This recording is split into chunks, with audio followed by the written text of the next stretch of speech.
Tu sais, on se dit que l'accident n'est pas arrivé pour rien.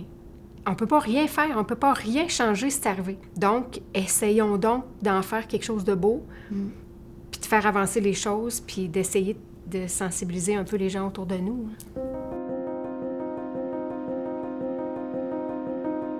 Bonjour, je m'appelle Sophie et je suis la maman de Catherine. Je m'appelle Paul et je suis la maman de Jérémy. Catherine et Jérémy, c'était deux amoureux qui avaient 17 ans tous les deux et sont décédés dans un accident d'auto à Saint-Gilles-de-Lotbinière le 2 janvier 2020. Catherine, elle est décédée sur le coup d'une fracture cervicale et Jérémy, pas longtemps après, là, dans son transport en ambulance. C'est vraiment un choc, là, ça se peut pas, là, c'est incroyable ce qu'on vit, c'est indescriptible, on pense jamais que nos enfants vont partir avant nous. Puis je veux dire, se faire annoncer ça, c'est dans les films que ça arrive, ça, c'est un cauchemar, ça se peut pas.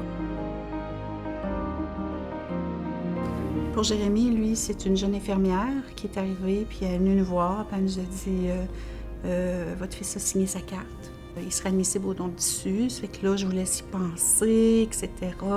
Fait que là, ils ont prélevé les cornées. Et une semaine, je crois même plus tard, il y a quelqu'un d'autre d'Aimant Québec qui m'a contacté pour me dire que les cornées avaient déjà été données à un receveur. Il a donné ce qu'il pouvait donner, puis on a respecté ce qu'il voulait aussi. Parce que c'est ça qu'il voulait, il avait signé sa carte. Je peux comprendre que quelqu'un qui n'en a pas discuté avant se pose des questions puis que la décision se prenne plus difficilement. Il n'était pas question d'aller contre les volontés de Catherine. Elle avait signé, puis c'était sûr qu'on allait faire ça.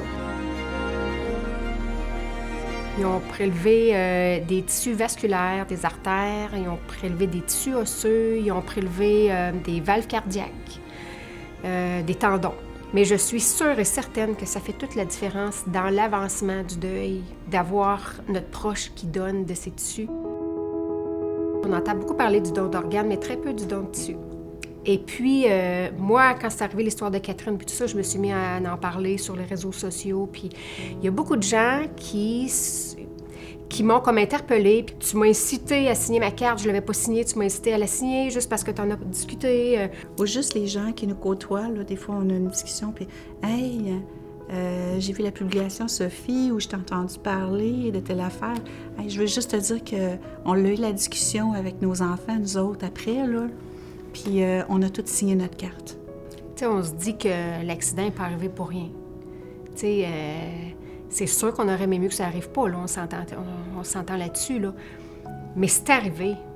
On ne peut pas rien faire, on ne peut pas rien changer si c'est arrivé.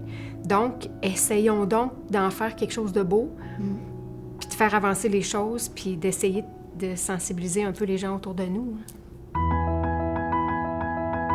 Moi, mon souhait le plus cher par rapport au don de tissu, ça serait, bien, premièrement, qu'il soit plus connu, là, bien entendu, mais juste d'apporter la discussion en famille en partant. Si la sensibilisation est faite, puis la discussion est faite en famille, bien, c'est oui. Je suis sûre, convaincue à 100% que c'est un oui. Juste de faire le geste de signer, ça rend le monde meilleur, je trouve. Le don de tissu humain, ça commence avec vous.